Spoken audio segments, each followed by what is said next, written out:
wonderful to be famous. According to the story, that's what the young lady said to the fat man, the fabulously fat, the fantastic, the famous fat man, when he took her to lunch at a fashionable restaurant and everybody turned and stared. Tell me, she said, do people always recognize you? Does everybody always know who you are? Well, my dear, said Mr. Chesterton, if they don't, they ask. Mr. Chesterton's The Man Who Was Thursday is a little like that. Roughly speaking, it's about anarchists. It was written, remember, in the boom of bomb-throwing in those radical, irresponsible days of the nihilists. And roughly speaking, it's a mystery story. It can be guaranteed that you will never guess the solution until you get to the end. It is even feared that you may not guess it then. You may never guess what The Man Who Was Thursday is about, but definitely, if you don't, you'll ask.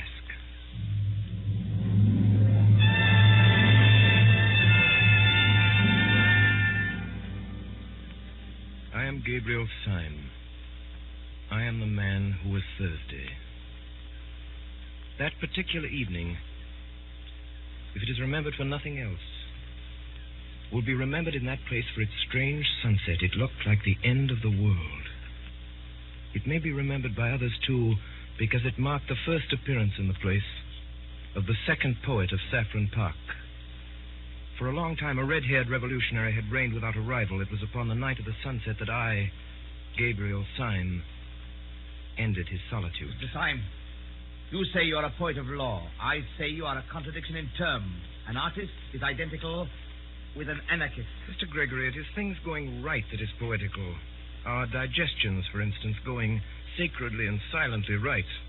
The most poetical thing in the world is not being sick. Really, Mr. Syme, the examples you choose... I beg your pardon, Mr. Gregory. I forgot we had abolished all conventions. You don't expect me to revolutionize society on this lawn? Oh, no, I don't, but I suppose that if you were serious about your anarchism, that is exactly what you would do. Don't you think, then, that I'm serious about my anarchism? I beg your pardon. Am I not serious about my anarchism?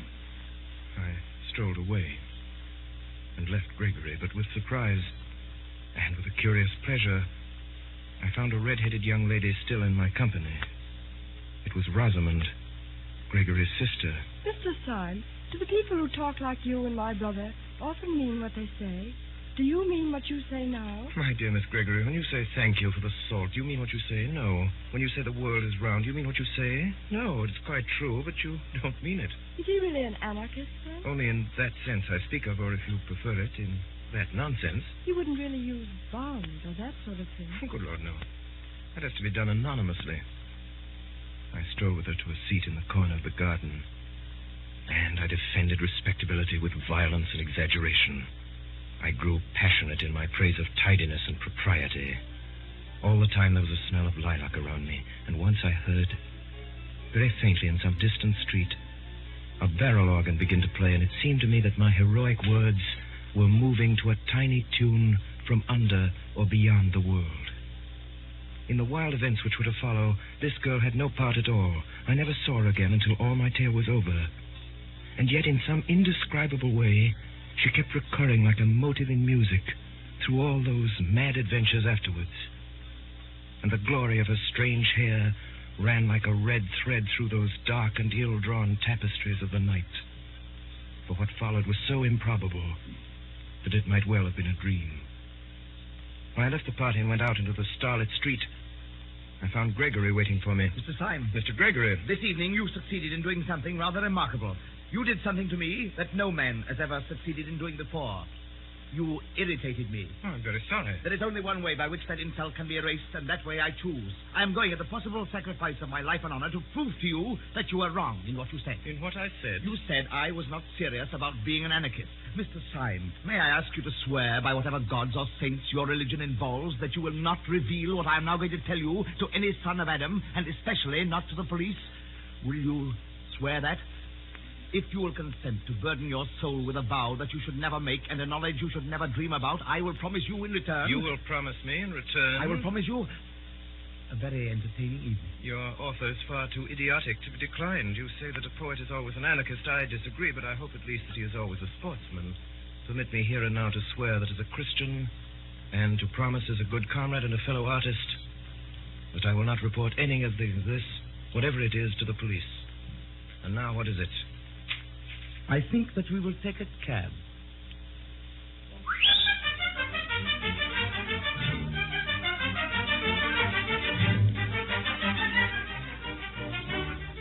cab pulled up before a particularly dreary and greasy beer shop. We seated ourselves in a close and dim sort of bar parlor at a stained wooden table with one wooden leg. Mr. Syme, if in a few moments this table begins to turn around a little, please don't put it down to the champagne. I don't wish you to do yourself an injustice. Well, if I'm not drunk, I'm mad, but I trust I can behave like a gentleman in either situation. May I smoke? Certainly. Try one of mine. I took the cigar and started to light it. Almost before I had begun, the table at which we were sitting began to revolve, first slowly and then rapidly. You mustn't mind it. It's a kind of screw. Quite so, a kind of screw. How simple that is. The next moment, we two, with our chairs and tables, shot down through the floor as if the earth had swallowed us.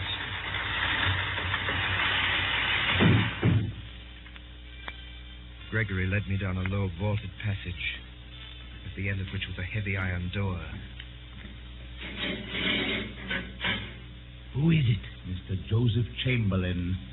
It was obviously some kind of password. We stepped into a queer steel chamber whose walls were hung with dubious and dreadful shapes, things that looked like the bulbs of iron plants or the eggs of iron birds. They were bombs. And now, my dear Mr. Syme, now we are quite cozy, so let us talk properly. You said you were quite certain I was not a serious anarchist. Does this place strike you as being serious? It does seem to have a moral under all of its gaiety, but tell me, you have a heavy iron door. You cannot pass it without submitting to the humiliation of calling yourself Mr. Chamberlain. You surround yourself with steel instruments which make the place, if I may say so, more impressive than homelike. Why, after taking all this trouble to barricade yourself in the bowels of the earth, do you then parade your whole secret by talking anarchism to every silly woman in Saffron Park? The answer's simple. When first I became one of the new anarchists, I tried all kinds of respectable disguises. But at last I went in despair to the president of the Central Anarchist Council, who is the greatest man in Europe. Oh, what's his name? You wouldn't know it. That is his greatness. He looked at me. You want a safe disguise, do you? I nodded. Why then, dress up as an anarchist, you fool. I took his advice and have never regretted it.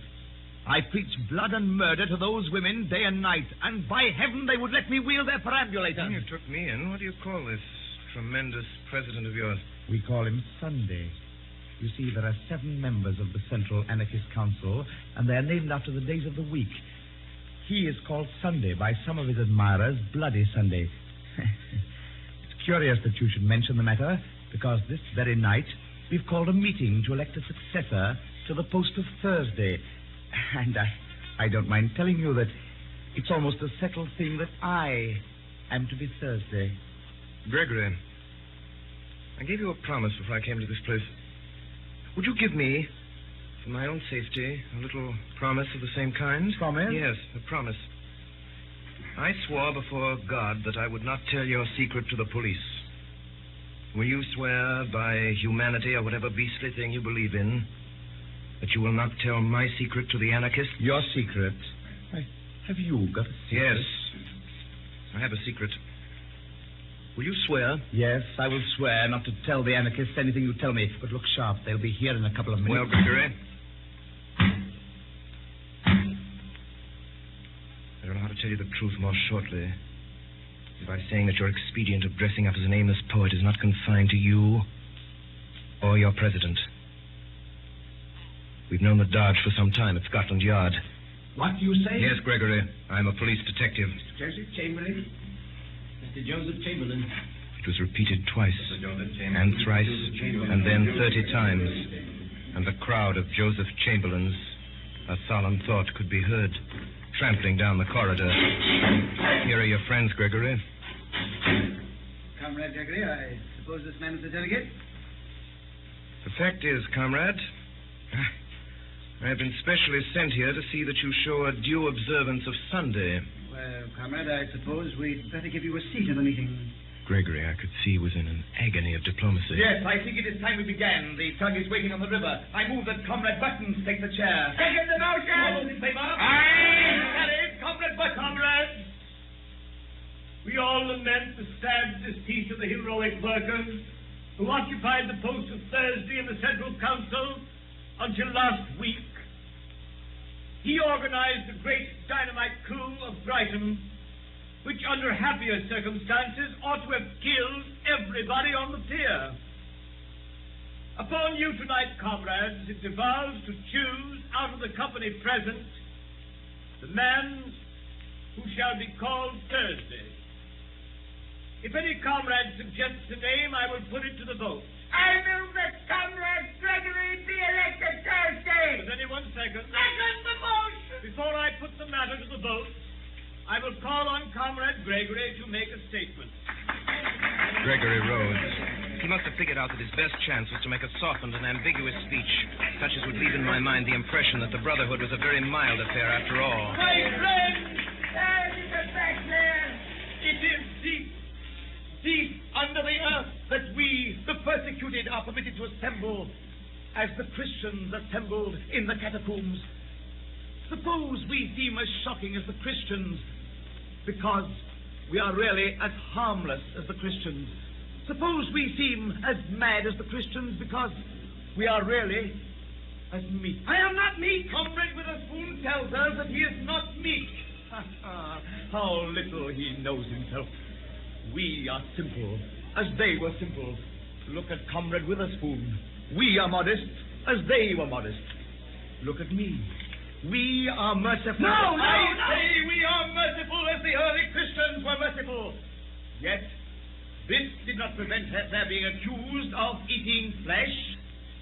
Now, we do not eat human flesh. Shame! Why not? Comrade Witherspoon is anxious to know why nobody eats him. In our society, at any rate, which loves him sincerely, which is founded on love. No, down with love. Which is founded on love. There will be no difficulty about the aims which we shall pursue as a body, or which I should pursue were I chosen as the representative of that body. Does anyone oppose the election of Comrade Gregory? Yes, Comrade! Who are you? Gabriel Time! Comrade Syme! Comrade Syme, the special delegate. Have we come here for this? Comrades, we line these walls with weapons and bar that door with death. Lest anyone should come and hear Comrade Gregory saying to us, be good and you will be happy. Honesty is the best policy and virtue is its own reward. Comrade Gregory has told us we are not the enemies of society. But I say that we are the enemies of society, and so much the worse for society. Comrade Gregory accuses me of hypocrisy. He knows as well as I do that I am keeping all my engagements and doing nothing but my duty. I do not mince words. I do not pretend to. We do not want the Supreme Council of Anarchy infected with a maudlin mercy. Have Gregory and his milk and water methods on the Supreme Council. I would offer myself for election. Stop, I tell you. I move as an amendment that Comrade Syme be appointed to the post. Stop all this, I tell you. Stop it. It is all impossible. I beg to second the election. Comrades, I kneel to you. Do not elect this man. The question is that Comrade Syme be elected to the post of Thursday on the General Council. And 3 minutes afterwards, Mr. Gabriel Syme of the Secret Police Service was elected to the post of Thursday on the General Council of the Anarchists of Europe. A moment later, I found myself somehow or other face to face with Gregory. You are a devil. And you are a gentleman. Comrade Thursday, the boat is quite ready. Comrade Gregory, you've kept your word.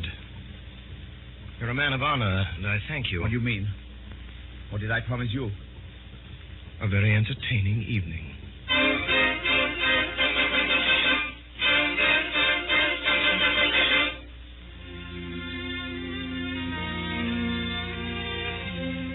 My name is really Gabriel Syme. I'm not merely a detective who pretends to be a poet. I'm really a poet who has become a detective. I come of a family of cranks. One of my uncles always walked about without a hat. And another had made an unsuccessful attempt to walk about with a hat and nothing else. Being surrounded with every conceivable kind of revolt from infancy, I had to revolt into something, so I revolted into the only thing left, which was sanity. Now, some months before that evening in Saffron Park, I appeared before a high official in Scotland Yard. I was led to a side door, and almost before I knew what I was doing, I was suddenly shown into a room, the abrupt blackness of which startled me like a blaze of light. Are you the new recruit? All right, you're engaged. I really have no experience. No one has any experience of the Battle of Armageddon. But I'm really unfit. You're willing, that is enough. Well, really? I don't know any profession of which mere willingness is the final test. I do. Martyrs. I'm condemning you to death. Good day.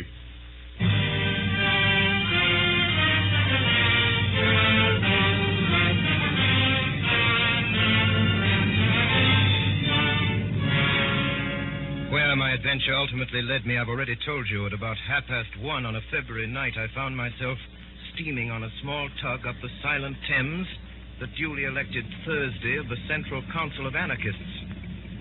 As we came alongside, the great stones of the embankment were big and black against the huge white dawn. I leapt out of the boat onto the slimy steps. The tug put off again and turned upstream. And I saw that there was a man leaning over the parapet and looking out across the river. And then the man smiled. And his smile was a shock. For it was all on one side, going up the right cheek and down on the left. With the dark dawn and the deadly errand and the loneliness and the great dripping stones, there was something unnerving in it. There was the silent river and the silent man. And there was the last nightmare touch, that his smile had suddenly went wrong. We walk up towards Leicester Square. We shall just be in time for breakfast. Sunday always insists on an early breakfast. At one corner of Leicester Square, there projected the balcony of a prosperous but quiet hotel.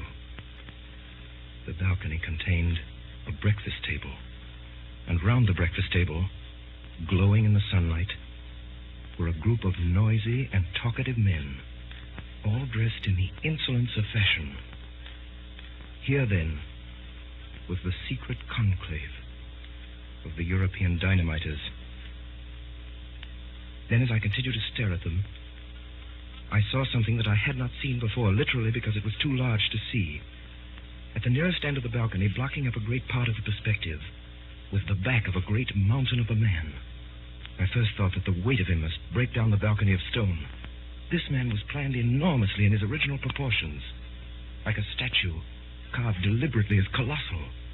His head, crowned with white hair, as seen from behind, looked bigger than a head ought to be. The ears that stood out from it looked larger than human ears. His sense of size was so staggering that when I saw him, all the other figures seemed quite suddenly to dwindle and become dwarfish. They were still sitting there as before with their flowers and frock coats. But now it looked as if the big man was entertaining 5 children to tea. I never thought of asking whether the monstrous man who almost filled and broke the balcony was the great President Sunday, whom the others had stood in awe. I knew it was so. As I walked across the inner room towards the balcony, the large face of Sunday grew larger and larger, and I was gripped with a fear that when he was quite close, the face would be too big to be possible, and that I would scream aloud. I remembered that as a child I would not look at the mask of Memnon in the British Museum, because it was a face and so large. By an effort braver than that of leaping over a cliff, I went to an empty seat at the breakfast table and sat down. At that moment, the president was addressing a man, out of whose collar there sprang a bewildering bush of brown hair and beard that almost obscured the eyes, like those of a Skye terrier.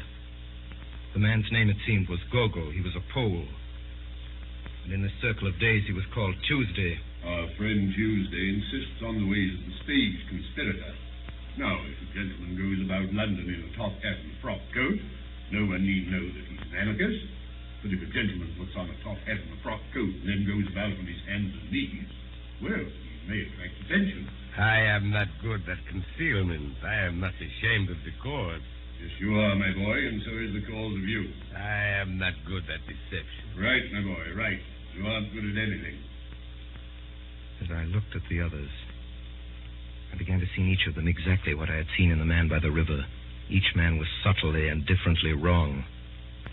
Next to me sat Tuesday, the toggle-headed Gogol. Next was Wednesday, a certain Marquis de Saint-Eustache. In the gloom and thickness of his beard, a dark red mouth showed sensual and scornful. Whatever he was not a Frenchman. Then came me, and next, a very old man, Professor de Worms, who was Friday. The red flower in his buttonhole showed up against a face that was literally discolored like lead. The whole hideous effect was as if some drunken dandies had put their clothes upon a corpse. And right at the end sat the man called Saturday. His name was Dr. Bull. There was nothing whatever odd about him except that he wore a pair of dark, almost opaque spectacles. It occurred to me that his eyes might be covered up because they were too frightful to see. Such were the 6 men who had been sworn to destroy the world. Only 3 days afterwards, it appeared, the King of England was to meet the President of the French Republic in Paris, and over their bacon and eggs upon their sunny balcony, these beaming gentlemen had decided how both should die. Even the instrument was chosen. The black-bearded Marquis, it appeared, was to carry the bomb. Most of the talk had paid little attention to me, but the President was always looking at me steadily and with a great and baffling interest. I was sure that in some silent and extraordinary way, Sunday had found out that I was a spy. Meantime, the men were eating as they talked. The Marquis took a great bite of bread and jam. I have often wondered whether it wouldn't be better for me to do it with a knife. And it would be a new emotion to get a knife into a French president and wriggle it around. You're wrong. The knife was merely the expression of the old personal quarrel with a personal tyrant. Dynamite is not only our best tool, but our best symbol. It expands. It also destroys because it broadens. And brain, a man's brain is a bomb. My brain feels like a bomb night and day. It must expand. It must expand. A man's brain must expand. If it breaks the universe. I don't want the universe broken up just yet. I want to do a lot of beastly things before I die. I thought of one yesterday in bed. The question, gentlemen, is how Comrade Wednesday is to strike the blow. As to the actual arrangement, I suggest that tomorrow he should go first of all. Before we discuss that, I have something very particular to say. The instant of choice had come at last. The pistol was at my head. More speeches, more compromise. Go. Sit down with the other gentlemen at this table. For the first time this morning, something intelligent is going to be said. I sat down first. No one except me seemed to have any notion of the blow that was about to fall. Comrades, we have spun out this farce long enough. We were discussing plans and naming places. I propose that those plans and places should be left wholly in the control of Comrade Saturday, Dr. Bull. Not one word more about the plans and places must be said at this meeting. They all moved feverishly in their seats, except me. I sat stiff in mine with my hand in my pocket and on the handle of my loaded revolver. Gentlemen, there is a spy at this table. He'll waste no more words. His name... I half rose from my seat, my finger firm on the His trigger. name is Gogol. He's that hairy humbug over there who pretends to be a Pole. How in God's name And did you now, my man, I gather that you fully understand your position. You bet. I see it's a fair cup. All I say is I don't believe any Pole could have imitated my accent like I did his. I concede the point. I believe your accent to be inimitable, so I shall practice it in my bath. Do you mind leaving your beard with your card? Not a bit. Tuesday, if you ever tell the police or any human soul about us, I shall have exactly 2.5 minutes of discomfort. On your discomfort, I will not dwell. Good day. Mind step. The detective who had masqueraded as Gogol rose to his feet without a word and walked out of the room with an air of perfect nonchalance.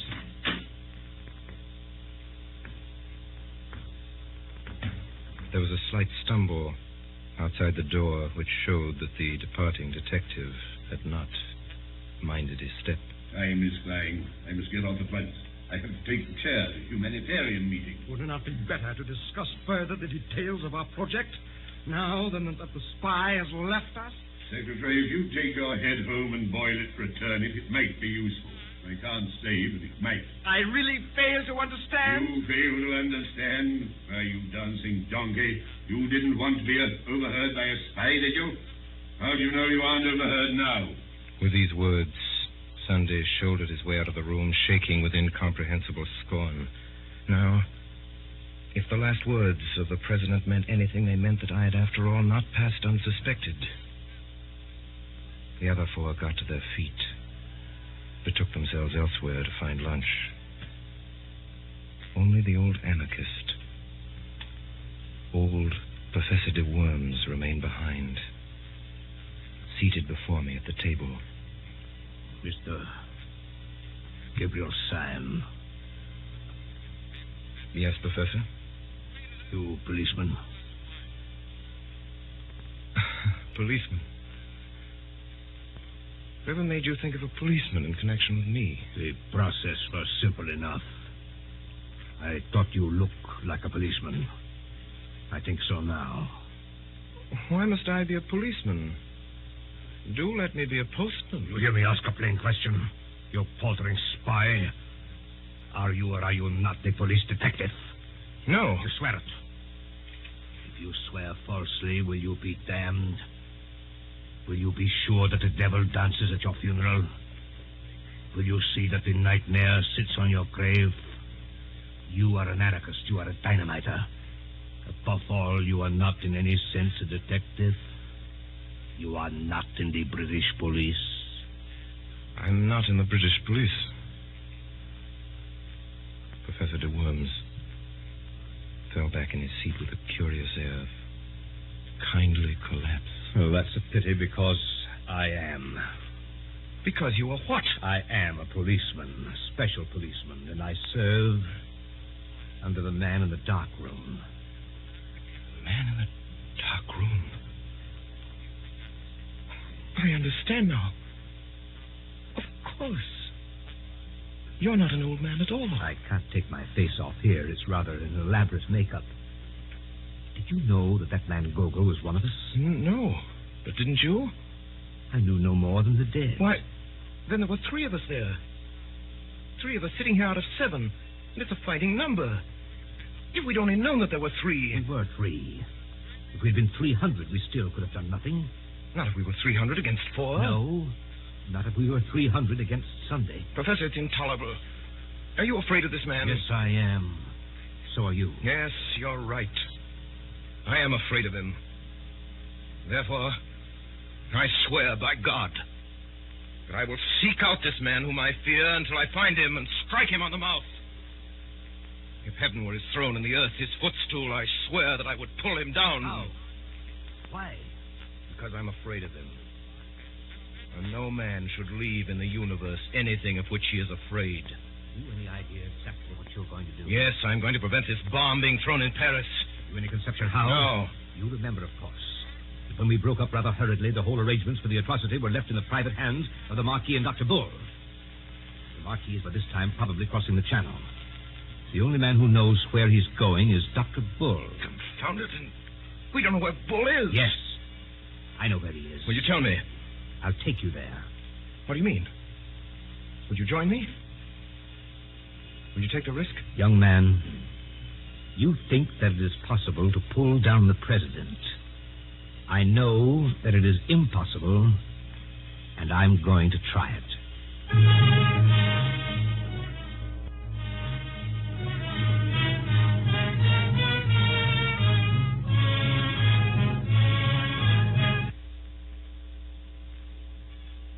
Call your special attention to the new series of broadcasts by the Mercury Theater with Orson Welles as star and director, which will commence next Sunday night at 8 p.m. Eastern Daylight Saving Time. And now a brief pause for station identification. This is the Columbia Broadcasting System.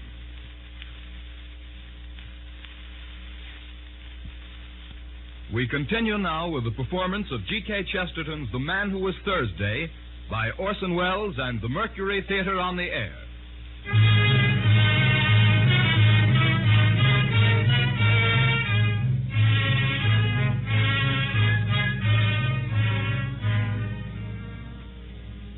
The professor led me to a very respectable inn. And in that place we dined very thoroughly. Can you play the piano? Yes, I'm supposed to have a good touch. You would have done just as well if you could work a typewriter. Thank you. You flatter me. Listen to me. There is no man except the president who is so seriously startling and formidable as Dr. Bull, that little grinning fellow in goggles. Depend on it. Sunday was not asleep when he locked up all the plans of this outrage in the round, black head of Dr. Bull. Do you think that this unique monster will be soothed if I play the piano to him? I mentioned the piano because it gives one quick and independent fingers. Sime, if we are to go through this interview and come out sane or alive, we must have some code of signals between us that this brute will not see. I have made a rough alphabetical cipher corresponding to the 5 fingers like this. Listen. B. A. D. Bad. A word we may frequently require. I began to study the scheme. It didn't take me long to learn how we might convey simple messages by what would seem to be idle taps upon a table or knee. It was not long before Dr. Bull came in, sat down at our table. He smiled brightly. You're early this evening, gentlemen. The quiet good humor of his manner left us helpless. We sat staring at each other in silence. I have an intuition. Then sit on it. It is quite an extraordinary intuition. Extraordinary rot. I am a poet. You're a dead man. You scarcely realize how poetic my intuition is. It has that certain quality we sometimes feel in the coming of spring. Go to blazes. Dr. Bull. Quiet. Dr. Bull. Dr. Bull, would you do me a small favor? Would you be so kind as to take off your spectacles? Dr. Bull rose slowly, still smiling, and took off his spectacles. He was sitting in the chair before us. And we saw there a very boyish-looking young man. The smile was still there, but it might have been the first smile of a baby. Dr. Bull, I am a police officer. The dark room. The dark room. Well, I'm awfully glad you came so early, for we can all start for France together. Yes, I'm in the force, all right. But good heavens, if this were true, there were more blasted detectives than there were blasted dynamiters at the blasted council. We might easily have fought. We were 4 against 3. No, we were not 4 against 3. We were not so lucky. We are 4 against 1.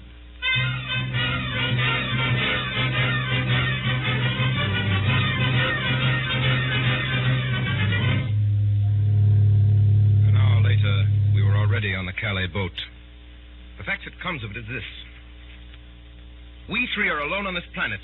Now we must do something to keep the Marquis in Calais till tomorrow midday, while the King goes safely through Paris. The only thing I can see to do is actually to take advantage of the very things that are in the Marquis's favor. Gentlemen, I'm going to profit by the fact that he is a nobleman and has many friends and moves in the best society. What the devil are you talking about? The Marquis cannot deny that he is a gentleman, and in order to put the matter of my social position quite beyond a doubt, I propose, at the earliest opportunity, to knock his hat off.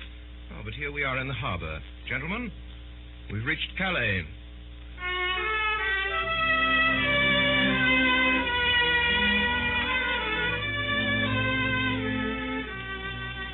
A band was playing in a Café Chantant hidden somewhere among the trees, where sat the Marquis de Saint-Eustache. The man had 2 companions, solemn Frenchmen in silk hats. You are Monsieur Syme, I think. And you are the Marquis de Saint-Eustache. Permit me to pull your nose, which I attempted to do, but the 2 men in top hats held me back. This man has insulted me. Insulted you when? Oh, just now. He's insulted my mother. Insulted your mother? Well, anyhow, my aunt. But how can the Marquis have insulted your aunt just now? He has been sitting here all the time. Ah, it was what he I said. said nothing at all except about the band. I only said that I like Wagner, played well. It was an allusion to my family. My aunt played Wagner badly. It was a painful subject. We are always being insulted about it. This seems most extraordinary. Oh, I assure you, the whole of your conversation was simply packed with sinister allusions to my aunt's weaknesses. Oh, this is nonsense. I, for one, have said nothing for half an hour, except that I like the singing of that girl with the black hair. Well, there you are again.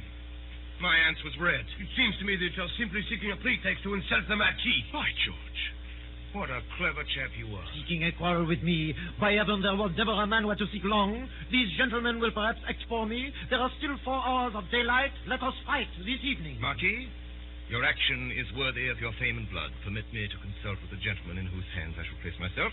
Good day. Lion, what are you up to? Now listen carefully. Bull, Professor, you are my seconds.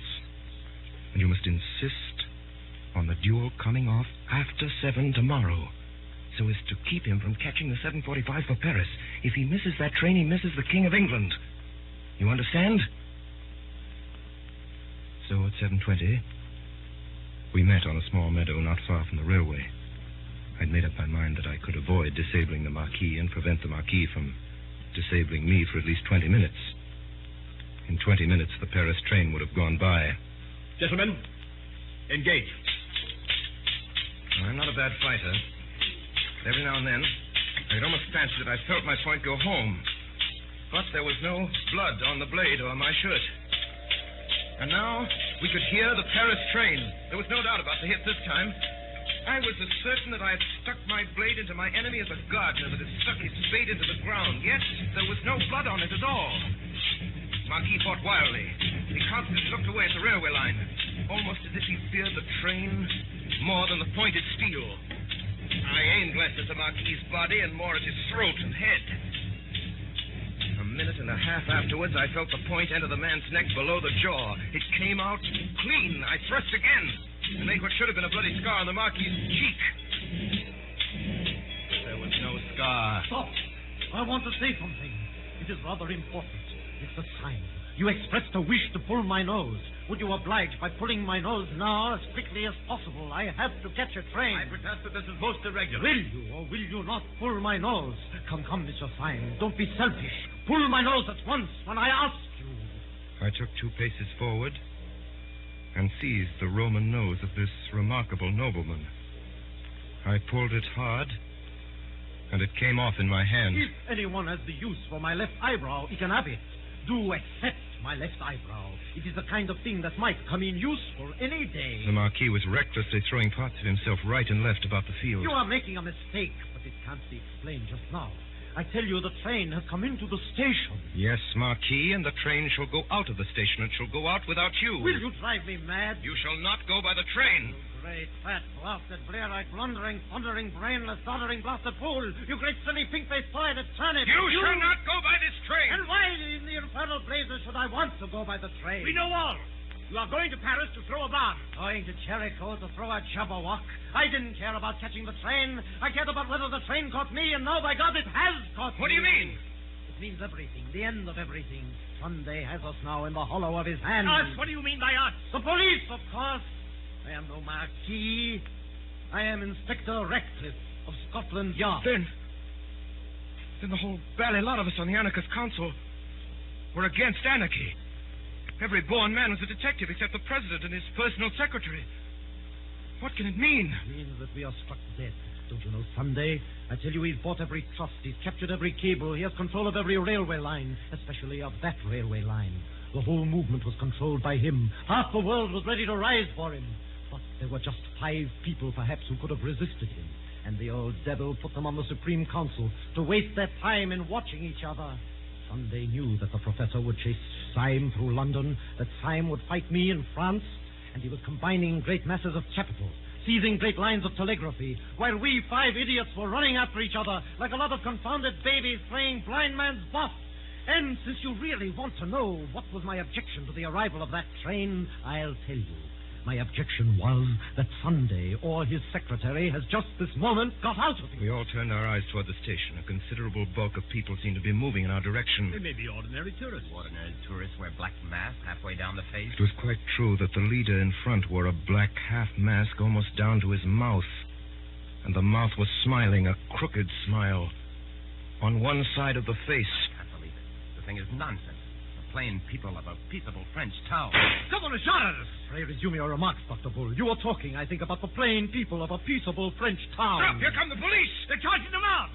No, they're forming along the parade. They've unslung their carbines. Yes, and they're going to fire on them. Police have joined the mob. The mob, advancing steadily, was almost on top of us. Charge the anarchists! Charge the anarchists! There was no doubt of it. The leader was Monday. Monday, secretary of the council. Under the black mask, his mouth was working horribly. Monday! Stop! Charge the anarchists! Swords! For our time has come to die! There is some mistake, Mr. Syme. I heartily think you understand your position.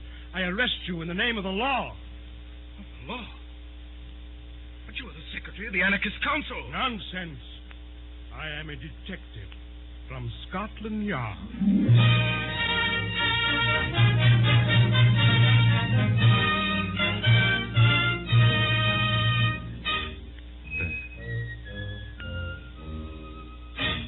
That night, 5 bewildered but hilarious detectives returned to London. And next morning, having found Gogol, we marched stolidly toward the hotel in Leicester Square. This is more cheerful. We are 6 men going to ask one man what he means. I think it's a bit queerer than that. I think it's 6 men Going to ask one man what they mean. We saw at once the little balcony and a figure that looked too big for it. He was sitting alone with bent head, poring over a newspaper, but all his counselors would come to vote him down, cross that square as if we were watched out of heaven by 100 eyes. We went up the dark stair in silence. Delightful. So pleased to see you all. What an exquisite day it is. The king dead? No, sir, there has been no massacre. I bring you news of no such disgusting spectacle. Disgusting spectacles? You mean Dr. Bull's spectacles? My spectacles are blackened, but I'm not. Look at my face. I dare say it's the sort of face that grows on one. In fact, it grows on you. I dare say it'll grow on me someday. We have come here to know what all this means. Who are you? What are you? What am I?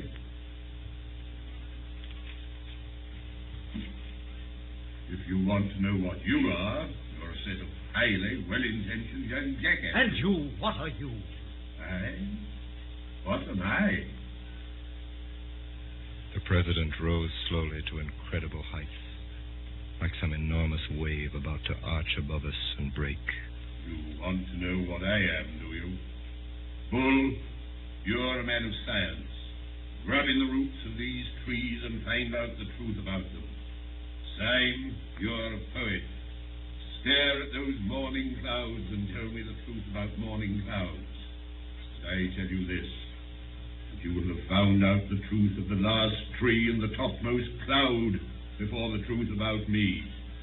You will understand the sea, and I shall still be a riddle. You shall know what the stars are, and not know what I am. Since the beginning of the world, all men have hunted me like a wolf. Kings and sages and poets and lawgivers, all the churches and all the philosophies. But I have never been caught yet, and the skies will fall in the time I turn to bay. I have given them a good run for their money, and I will now. Before any of us could move, the monstrous man had swung himself over the balustrade of the balcony, yet before he dropped, he pulled himself up again and thrust his great chin over the edge of the balcony. There's one thing I'll tell you, though, about who I am.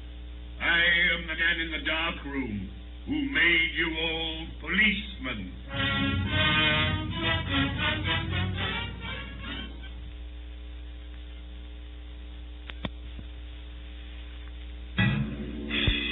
Sunday fell from the balcony, bouncing on the stones below like a great ball of India rubber, and went bounding off towards the corner of the Alhambra, where he hailed a hansom cab and sprang inside of it. Of course, we all followed him.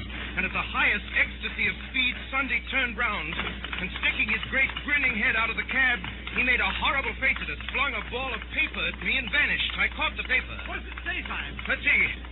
No one would regret anything in the nature of an interference by the archdeacon more than I trust it will not come to that. But for the last time, where are your galoshes? The thing is too bad, especially after what Uncle said.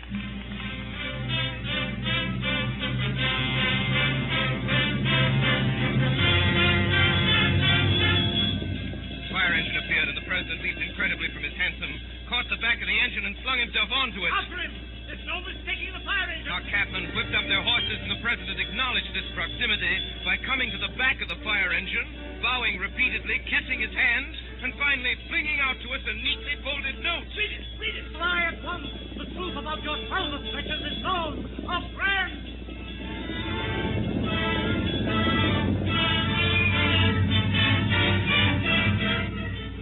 What place is this? Sunday had jumped from the fire engine over an iron gate, and we'd followed him to kind of park. Can it be the old devil's house? No, you fool! It's the zoo! Come this way. That's what? Come where? The elephant. An elephant? An elephant has gone mad and run away. What? Yes, he's run away with an old gentleman, a poor old gentleman with white hair. What sort of old A gentleman? very large and fat old gentleman in light grey clothes. The elephant has not run away with him. He has run away with the elephant. And by thunder, there he is. There was no doubt about it this time. Clean across the space of grass, with a crowd screaming and scampering gaily at his heels, went a huge gray elephant. On its back sat President Sunday with all the placidity of a sultan. Stop him! He's beyond the gate! Stop a landslide!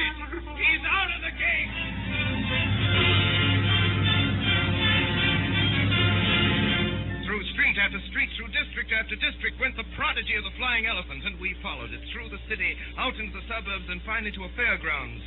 The president had disappeared. Look! Look over there! Look at what? Look at the captive balloon! Why the blazes should I look at a captive balloon? What is there queer about a captive balloon? Nothing, except that it isn't captive. 10,000 devils! He's got into it!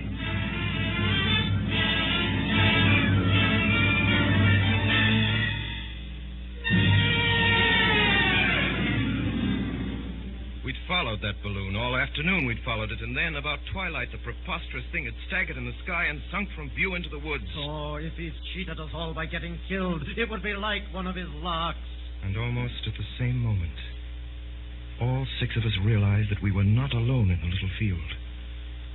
Across a square of turf, a tall man was coming towards us, leaning on a strange long staff like a scepter. His advance was very quiet.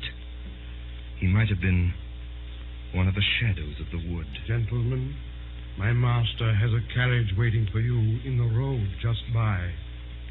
Who is your master? I was told you knew his name. Where is this carriage? Has been waiting only a few moments. My master has only just come home.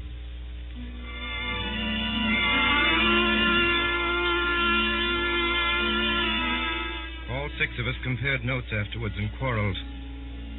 But we all agreed that in some unaccountable way the place where we came that night reminded us of our boyhood.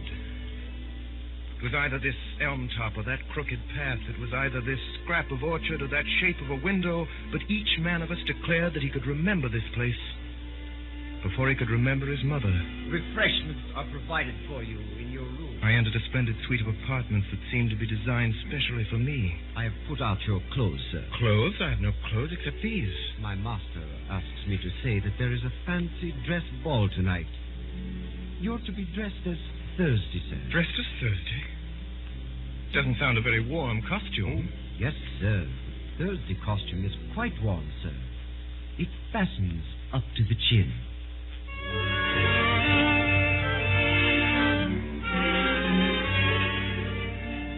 I was led onto a very large old English garden full of torches and bonfires, by the broken light of which a vast carnival of people were dancing in motley dress. I seemed to see every shape in nature imitated in some crazy costume. There was a man dressed as a windmill with enormous sails, a man dressed as an elephant, a man dressed as a balloon. There was a dancing lamppost, a dancing apple tree, a dancing ship. One would have thought that the untamable tune of some mad musician had set all the common objects of field and street dancing an eternal jig. And long afterwards, when I was middle-aged and at rest, I could never see one of those particular objects, a lamppost or an apple tree or a windmill, without thinking that it was a strayed reveler from that revel of a masquerade. On one side of this lawn, in a kind of crescent, stood 7 great chairs, the thrones of the 7 days. And so the night wore on, and finally the last of the dancers vanished, and the fire faded as the long, slow, strong stars came out. And we 7 strange men were left alone, like 7 stone statues on our chairs of stone.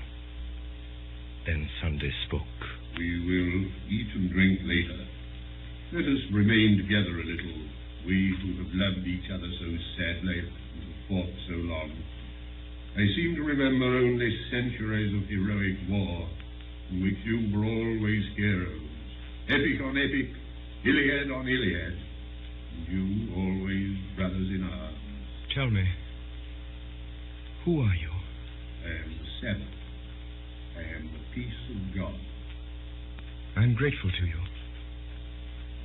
Not only for wine and hospitality here, but for many a fine scamper and free fight.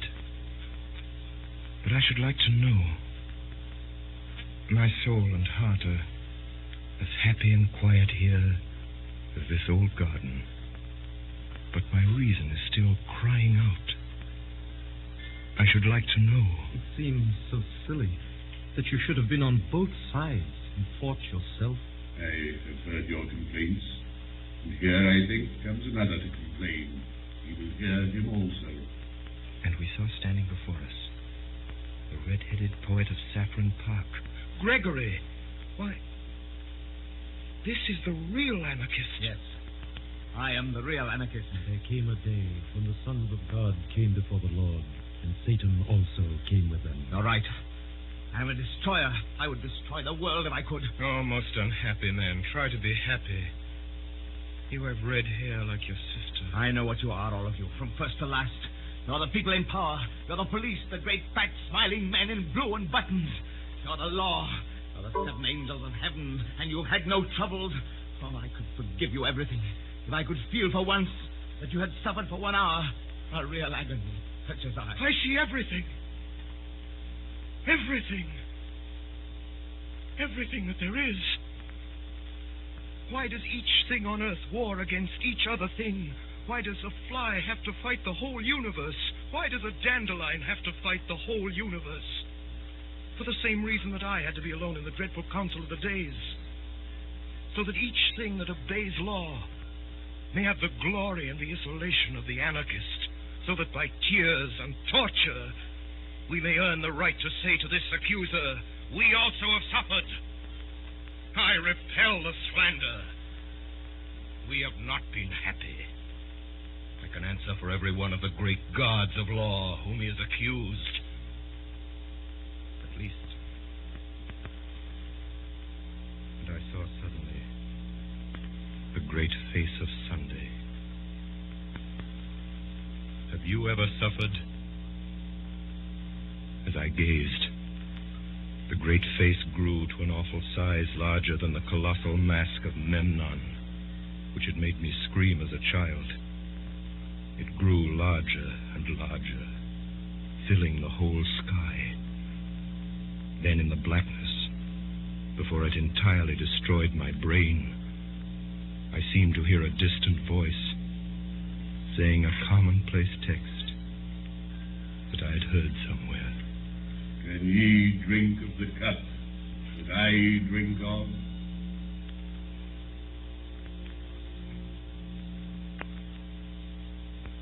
When men in books awake from a vision, they commonly find themselves in some place in which they might have fallen asleep. I could only remember that gradually and naturally I knew that I was awake and had been walking along a country lane. Dawn was breaking over everything, in colors at once clear and timid, as if nature made a first attempt at yellow and a first attempt at rose. A breeze blew so clean and sweet that one could not think it blew from the sky. It blew rather through some hole in the sky. I felt a simple surprise when I saw, rising all round me on both sides of the road, the red, irregular buildings of Saffron Park. I walked by instinct along one white road on which early birds hopped and sang, and found myself outside a fenced garden. And there I saw the sister of Gregory, Rosamond, the girl with the gold-red hair, cutting lilac before breakfast, with the great unconscious gravity of a girl.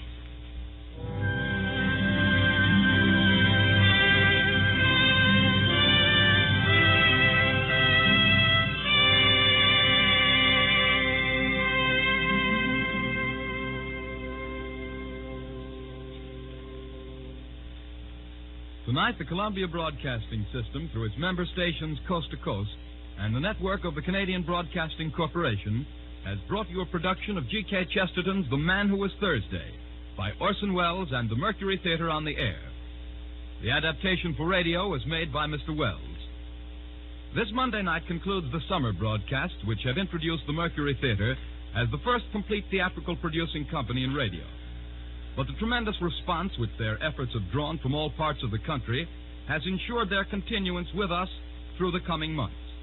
The Columbia Broadcasting System is therefore proud to announce a new series of weekly productions by Orson Welles and the Mercury Theater on the air, beginning next Sunday evening, September the 11th, from 8 to 9 o'clock Eastern Daylight Saving Time. The first play next Sunday at 8 will be Vincent van Gogh, an original drama based on the letters of the famous painter to his brother Theo and the records of his biographers. In the cast this evening, Sunday, Eustace Wyatt, the Professor Ray Collins, Gregory, George Coulouris, the Marquis Edgar Barrier, Gogol, Paul Stewart, Bull, Joseph Cotton, the Secretary Erskine Sanford, Witherspoon, Alan Devitt, Rosamond Anna Stafford, and Gabriel Syme, The Man Who Was Thursday, by Orson Welles. Davidson Taylor supervised for the Columbia Network. This is Dan Seymour speaking. The orchestra was directed by Alexander Semler.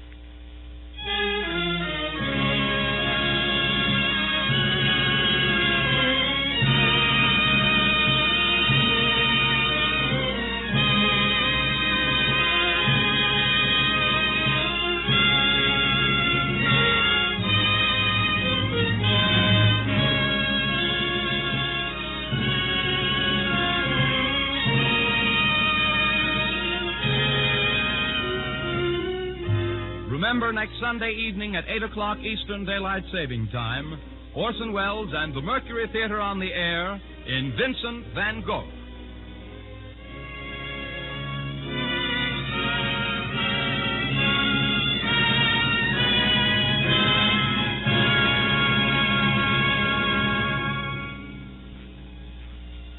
Be sure to be at your radio next Monday at 9 p.m. Eastern Daylight Saving Time.